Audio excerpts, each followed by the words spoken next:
Thank you very much for joining the Net Natives webinar on engaging and recruiting WP students, whilst also gaining valuable research on these students through digital. My name is Murray Simpson. I'm the Higher Education Manager at Net Natives. And what we're going to cover in this webinar, just to give you an overview, it should take about 20 minutes to half an hour. I'm going to give you a very quick background of Net Natives and the work we've done with universities, and then show you some research we carried out with Offer on widening participation students and their online behaviours, and how we gathered all that research through our software. We'll then show you how you can better target WP students through various social media and various online platforms, and also the type of content that we've been working on, both with universities but also with the networks for collaborative outreach that are also there. I know within the kind of audience for this webinar, we've got a range of different people. So we've got some directors of marketing who are more interested in the marketing and recruitment side of things for WP students. We've got some outreach officers who are interested in other ways in which they can reach students in schools. And then we've also got recruitment officers as well who are interested from a day-to-day recruitment perspective. So we've got a nice scope. And we've also got a variety of the National Networks for Collaborative Outreach as well here. So we can show you the activity we've done with some of those organisations and how that might relate to the work that you do. So as a really quick introduction, Net Natives work with over 50 universities in the UK on a whole range of different things, so advertising, creative, technology, consultancy. And one thing we've been really focusing on lately has been how universities can better engage and recruit WP students. When everyone signed up to the webinar, they had an option of saying what their biggest challenge was. And there was a really great response, which was, what are your challenges when recruiting widening participation students? And the response was a conservative government with a right-wing ideological agenda to privatise HE. And actually, it's a challenge that a lot of universities are facing at the moment, because the message out there isn't that university is accessible to everyone, especially from the national news and what's in the press a lot of the time. And so increasingly, university is being seen as less accessible. And what this webinar is going to focus on is really how you can counteract those messages and how universities can do that from a recruitment and outreach perspective, and also how the networks for collaborative outreach can do that from an information awareness raising perspective as well. And that's a lot of the work that we've been working on with universities over the last year, which we're going to show you. So again, there's a variety of different people in the webinar. So some of you will be very savvy with digital and how Facebook and Instagram and Google and how advertising works and how general engagement works online. But what we tend to do is we break it down into 4 different audiences online. So if you think of the top of the escalator as university, you have active students who are very active online. They're looking for information on university or on your open day or on financial support, all the way down to the passive user. Now, the passive user is someone who isn't looking for university. They're not aware of everything it has to offer. And these are typically students who are more likely to fall into that WP category. This may be because they're just not aware of the support available. They might have financial concerns. They may have less encouragement from their parents or from their peers to go to university. And so what we're going to show you is ways in which we've both engaged active users and passive users through digital in order to better engage WP students. What I typically tend to find is from working with universities, they tend to focus on 3 key areas. So the first of which would be outreach. So this could be work in schools, colleges, various fairs where a lot of staff at universities are going out and actually meeting students and teachers and parents, and that's a big part of the WP agenda. The second part we tend to find universities focus on is the retention side of things. So ensuring that these students actually stay at university when they get there. And finally, then the employability side of things. So once these WP students have gone to university, did it then help them in terms of social mobility and in terms of career progression and in terms of aspiration? And we tend to find that's the kind of the third element universities tend to focus on. And for the purpose of this webinar, we're going to be focusing on outreach and how universities can utilise digital to better enhance their outreach strategies. Now, in terms of WP criteria and what that means, obviously there's guidelines set out by Offer on what WP actually means and what it is. We tend to find that these are the key groups that a lot of our universities tend to focus on. I'd probably draw attention specifically to low participation neighbourhoods, low socioeconomic background students, and mature students. They've been kind of the key area that a lot of my universities have been focusing on. And interestingly also, men into specific courses and women into things like science, technology, engineering and maths. And so whilst there is a whole range of different WP criteria out there, many universities have different focuses when it comes down to it. And so what we'll talk about is how you can essentially target and reach these different types of students throughout the year. We actually carried out an interview with a WP ambassador at London School of Economics because she was very active in terms of actually going out and seeing students in the schools. And what we wanted to identify is the kind of challenges that she came across within her role.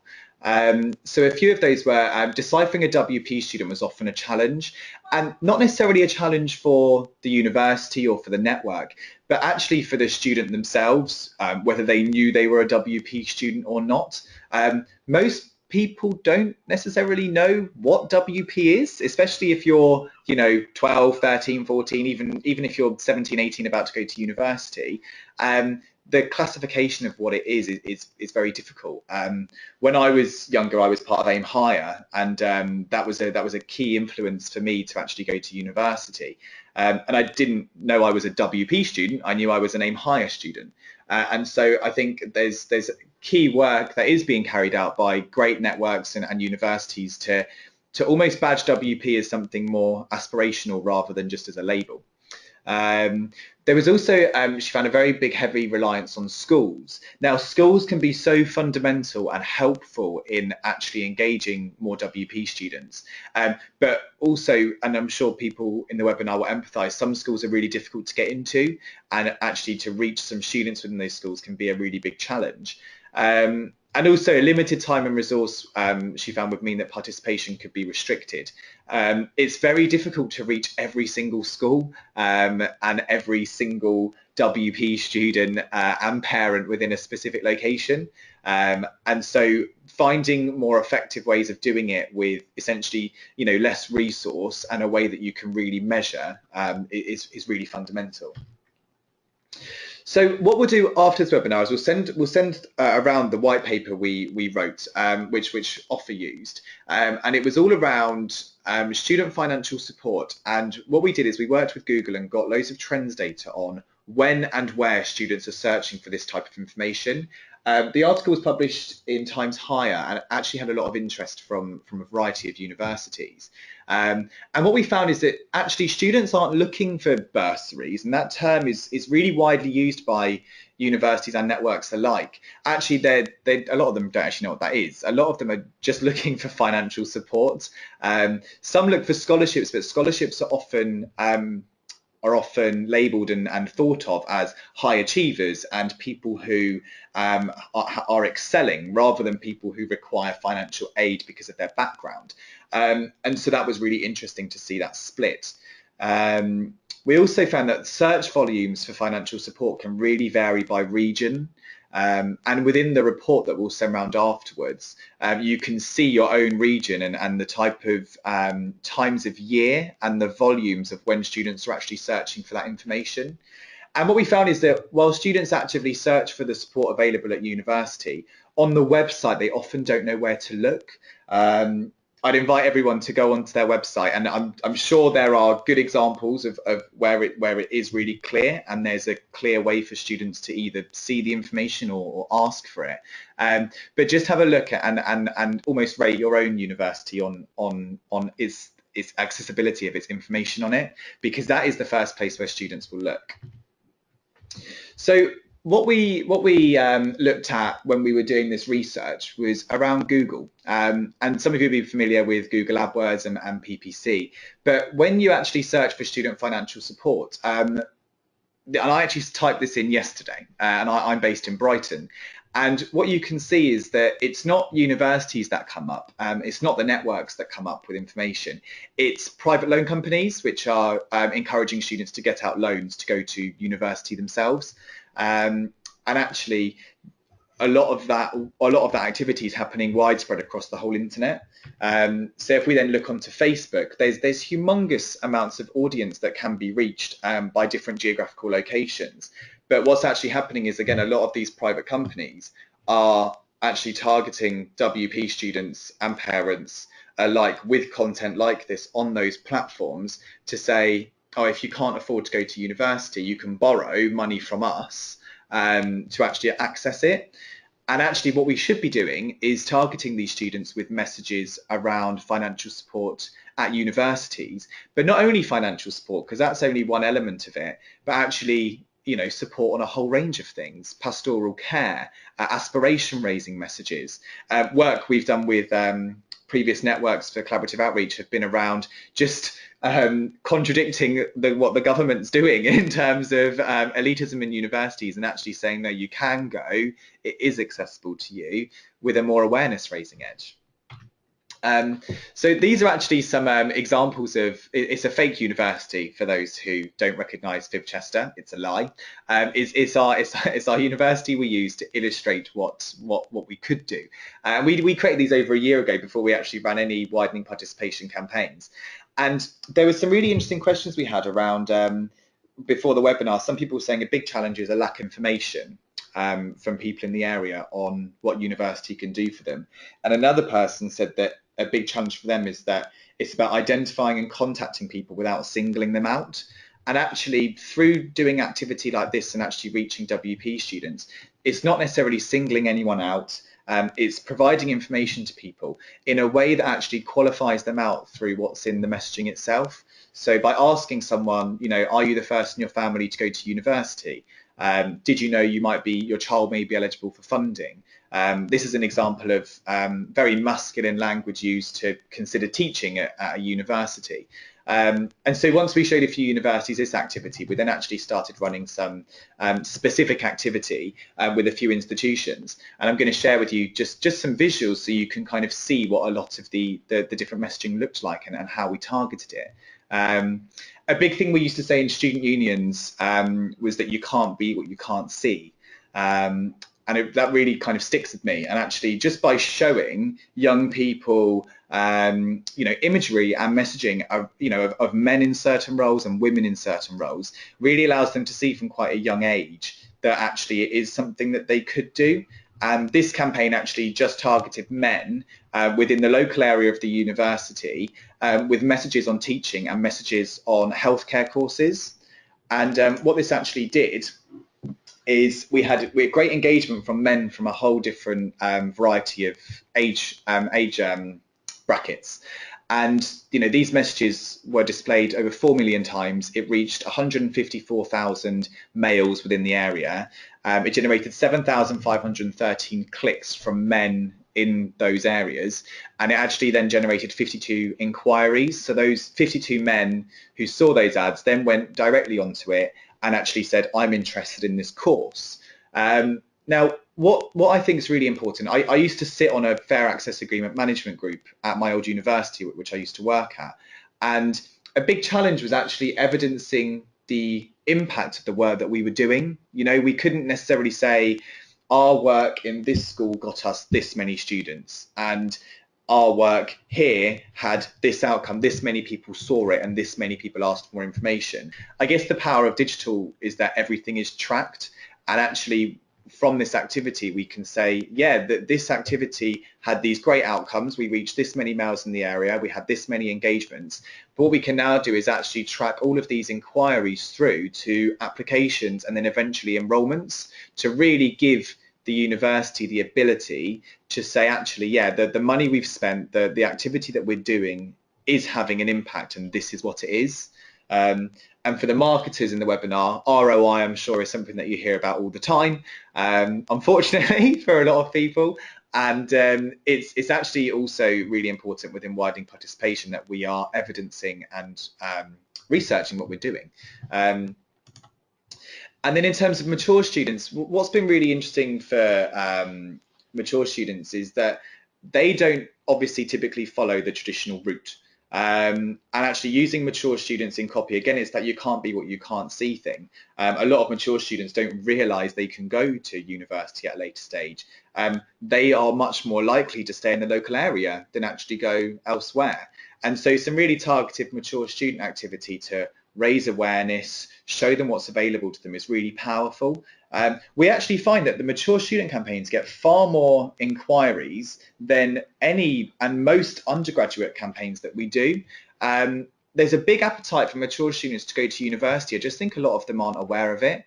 They're often a group of people who are they're not ignored by universities, but quite a lot of the time, a lot of universities spend a lot of their time focused on recruiting undergraduate and postgraduate students, but there's a big market out there for mature learners, and the numbers have dropped quite significantly. That might be because of financial support, and actually there's a lots of support available for mature students. And so, yeah, we tend to find the mature student campaigns work best when they're run all year round, because mature students don't typically enter the cycle at a certain time. They may not go through UCAS. And so we've actually only just stopped some of our mature student campaigns for this year's entry, because we also find they start quite quickly. So again, some really interesting activity being done by some universities for mature students. Financial support is a really big thing, and it should be. A lot of universities' access agreements spend the majority of their expenditure on bursaries and financial support. And what I always found in my last role when I was at a university was that a lot of my students who came to the university didn't know what support they could get until they were there. And that was it wasn't too long ago. I'm not too old, but there's a big lack of awareness around it. And so some of the activity we've been doing has been targeting not only current applicants who are at a university with the messages on what they can actually get from that individual institution, but actually also reaching new students as well with that data. So this is software that we give to universities for free now, and it's software that you can really use as part of your digital outreach strategy to capture data on your WP students and actually get some really useful research at the same time. So this campaign used Facebook to reach WP students and WP applicants and prospective students. And also we've run some activity with Google in certain areas where if someone's searching for financial support, they'll see the university or the network. And these campaigns actually took these students to this landing page and said, find out what support you're eligible from this university. And it asked students for their first name, surname, email, and postcode. And then as a drop down, their income, whether they've got a parent or guardian who's been to university, and whether they've ever lived in local authority care. And this is the kind of key criteria to establish who's a WP student, who's not. And what the software then does automatically is it actually emails them exactly what support they can get from that individual university or that network. I know the networks for collaborative outreach are less involved in individual universities and more awareness raising, so they may use this for something different. It may be to enter a competition of some sort, it may be for parents to ask for more information, there could be a whole range of things. But what this did, with following from this part of the form, we then asked students whether university was accessible to them. And we've started doing this with a number of universities now to get some really useful research and data by location on what the biggest obstacles students face in each area and what would actually make university more accessible to them. And we then produce a report for that university, which essentially gives them a lot of research into what students actually, what actually are the biggest barriers. Because I think a lot of people speculate what the biggest barriers are rather than necessarily get a lot of quantifiable data on it. And so through digital and through running campaigns or even your own email marketing, whatever it may be, just having this functionality on your website or as a landing page can be really powerful for you as an outreach team, as a network. This is my colleague, Holly, but as an example, this data would then go into the system BigTop, which the university and the network have access to, and actually qualifies her as a WP student, shows exactly where she's from, and then allows that university to really track what happens with that student after they've asked for that support. And what we actually found from the survey itself was that 103 students responded. And again, I say survey. It was a campaign that was used for recruitment and outreach, with asking students question within it. Almost 50% of these were from households with incomes actually lower than 15,000. So already within that, we've got 50% of those students who are from a low socioeconomic background. And interestingly, what we found is the polar rankings were evenly spread across the students. However, a much lower number were in the polar ranking of 5. Now, I think that the low participation neighbourhoods is an interesting thing because there was a really interesting article released last month in Times Higher around how, yes, low participation is an indicator, but actually if you just focus on quintiles 1 and 2, you might be excluding people in quintiles 3, 4 and 5 who, just because they live in that location, doesn't mean that they're affluent or that they're high achievers. Actually, that you actually might be isolating a lot of people out just by their geographical location. So it was great that we could actually reach with this campaign activity people in those geographical locations who were of a low socioeconomic background. 84% of the total respondents did not have a parent that went to university. And so again, reaching a lot of first generation students. And only one student responded and said that they had been in care. A big part of what we do is we work with a lot of fostering adoption agencies, and so we tend to run students who have been in care campaigns far more targeted as their own thing, just because they're a far more targeted group to reach. And just as an interesting summary, and again, we produce these results when universities run different WP campaigns with us. But the biggest obstacles students face when considering universities were mainly costs, studying and actually doing the course itself, and then finally location. So location was the next kind of barrier for students who are considering going to university. And the top 3 factors that would make university more accessible for them were financial assistance, lower accommodation fees, and childcare. I tend to find when we run mature student campaigns, childcare is significantly a much larger concern for students. And so what this data allows you to really do, if you were to run a campaign, you were to have BigTop on your website and you were to get this research, is as an organisation actually say, childcare is a big issue for a lot of prospective students. And as a university, we either need to provide that or we need to be communicating it more. And so the type of research you gather from this can be really beneficial from both a marketing, recruitment and outreach perspective. I guess another way that, and this is a bit more advanced in terms of how we target, but on Facebook and on Google and on Instagram, we work a lot in the FE sector. So we work with 150 colleges and a number of universities on WP campaigns. So we've got really great targeting clusters at Net Natives to target WP students. But actually what we always think the best thing to do is to actually target your main market and people who are engaging with you. So as a side to this, what we also do for our WP universities is just put a tag on their website, which essentially creates different audiences of people. So typically it would be people who have considered inquiring, people who have applied, people who've just clicked on a few course pages, and we create different behavioural profiles. And what we've started doing is actually creating a WP cluster specifically, which says this audience are people who've been on your website, they've looked for financial support, they've looked for pastoral care, they've looked on the mature student specific part of the website, and actually build your own WP group that you can then actually market to and advertise to, whether it's programmatically or just organically yourselves, all just through the data on your website. And that's all done through something called a data management platform. And it's quite advanced stuff, but again, it's something that we give to our universities as just part of what we do, because it helps us better target our activity and helps you gain more research on your institution. And so I think the key part of this entire webinar has been, how can you better engage and recruit and gain research on WP students?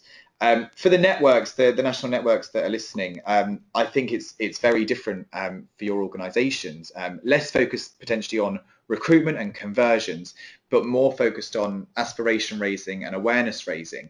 And so we've worked with a number of national networks, and happy to show you, if you want to get in touch afterwards, show you some specific activity we've done to give you an idea of actually how digital can really be used to engage more prospective students and get the message out there. I think that's the key thing for the network anyways, to really get the message out there to different students and their parents.